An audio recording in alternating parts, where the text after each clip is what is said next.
Okay నమస్తే అన్న. నమస్తే అన్న. నేను ఎక్కడ ఉంటాను? ఇక్కడే అన్న లోకల్. ఏం చేస్తుంటారా? నేను కాల్ సెంటర్లో జాబ్ చేస్తాను. ఓకే, పార్లమెంట్ ఎన్నికలు రాబోతున్నాయి కదా, బీజేపీ నుండి ఈటెల రాజేందర్ రాబోతుండు, కాంగ్రెస్ నుండి సునీత మహేందర్ రెడ్డి, అట్లాగే బీఆర్ఎస్ నుండి చూసుకుంటే రాయి లక్ష్మారెడ్డి రాబోతున్నారు. ఈ ప్రాంత ప్రజలు ఎవరి వైపు ఉంటారని చెప్పేసి అనుకుంటారు? ఎవరికి ఎక్కువ అవకాశాలు ఉన్నాయి గెలిచే అవకాశాలు? ఆల్మోస్ట్ బీజేపీ అన్న. బీజేపీ. ఎందుకోసం బీజేపీ? ఎందుకంటే అది మన జాతీయ పార్టీ కదా. జాతీయ పార్టీ అంటే అట్లా కాంగ్రెస్ కూడా జాతీయ పార్టీ కదా. ఇక కాంగ్రెస్ జాతీయ పార్టీ కానీ ఇక దానికి అయితే సపోర్ట్ అయితే చేయలేము. చాలా ఆల్రెడీ స్టేట్లో గెలిచిరు కదా. ఎందుకంటే ఎందుకు చేయలేరు సపోర్ట్?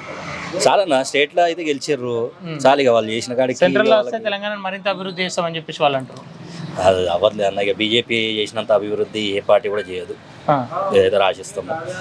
ఓకే, అంటే ఇక్కడ గెలిచే అభ్యర్థులలో అభ్యర్థి గెలుస్తాడా లేదంటే పార్టీ ద్వారా గెలిచే అవకాశం ఉందా? అభ్యర్థి ఉన్నాడు దాంట్లో. గెలవడానికి మెయిన్ రీజన్ ఏంది, ఈటెల రాజేందర్. ఆయన ఎవరు గుర్తుపట్టని అంత కాన్సెప్ట్ ఎవరికి లేదు. బీఆర్ఎస్లో ఉన్నప్పుడు ఆయన ఫస్ట్ టీఆర్ఎస్ ఉండే, టీఆర్ఎస్ నుండి మళ్ళీ బీఆర్ఎస్ అని చెప్పేసి పార్టీ ఏదైతే నేమ్ చేంజ్ చేసారో దానివల్ల టీఆర్ఎస్ కూడా అది అయిపోయింది, పట్టు అనేది కోల్పోయింది. ఓకేనా? సో ఈటెల రాజేందర్ అనేది ఒక పేరు, చాలా మందికి తెలుసు. ఆయన ఏం చేసిండు, ఏం చేయగలుగుతాడు అనేది కూడా తెలుసు.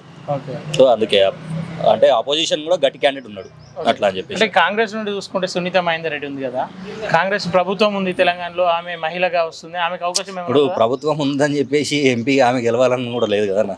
ఏదన్నా జనాల చేతులు ఉన్నది. ఆల్రెడీ ఒక ఛాన్స్ ఇచ్చారు కాంగ్రెస్ కి, సరిపోయింది. ఎక్కువైతే ఏం లేదు కదా. గతంలో మీ పార్లమెంట్ నుండే రేవంత్ రెడ్డి గెలిచిండు, ఆయన గెలిచిన తర్వాత ఏమైనా మార్పులు చేసిండు ఇక్కడ? ఏం కాలేదు. ఏమున్నాయి అవే రోడ్లు ఉన్నాయి. ఒకసారి కూడా రాలేదు. ఆయన గెలిచినాక ఒక్కసారి కూడా రాలేదు.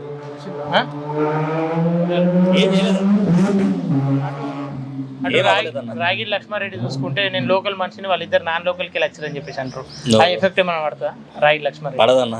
ఎంత ఏది ఉన్నా కూడా ఏ జనాలు ఆల్రెడీ ఫిక్స్ అయిపోయి ఉన్నారు. ఇప్పుడు ఎండ్ ఆఫ్ ద డే వీళ్ళని ఎట్లా గెలిపించారో ఇప్పుడు అదే ధీమాతోటి టీఆర్ఎస్ నుండి బీఆర్ఎస్ అనేది ఎట్లయితే మన వాళ్ళు పేరు చేంజ్ చేసుకుర్రో ఆడ వాళ్ళకు కూడా ఎఫెక్ట్ పడ్డది. ఇప్పుడు వాళ్ళు ఎండ్ ఆఫ్ ద డే మేమే గెలుస్తాం ఖచ్చితంగా అని అనుకుర్రు. కానీ జనాలు అనేది కొంచెం అటు ఇటు చేంజ్ చేశారు. సో వాళ్ళు కూడా మార్పు అనేది కోరుకోరు, కాదని కాదు. కాకపోతే ఈసారి మేము ఏంటంటే ఇక చాలు వచ్చిన కాడికి మార్పు చాలు, నెక్స్ట్ ఏం చేయాలన్నది అది. ఫైనల్గా అయితే ఏ పార్టీ గెలుస్తాం? బీజేపీ గెలుస్తుంది అన్న, 100% డామ్ షూర్. ఓకేనా, థ్యాంక్ యూ.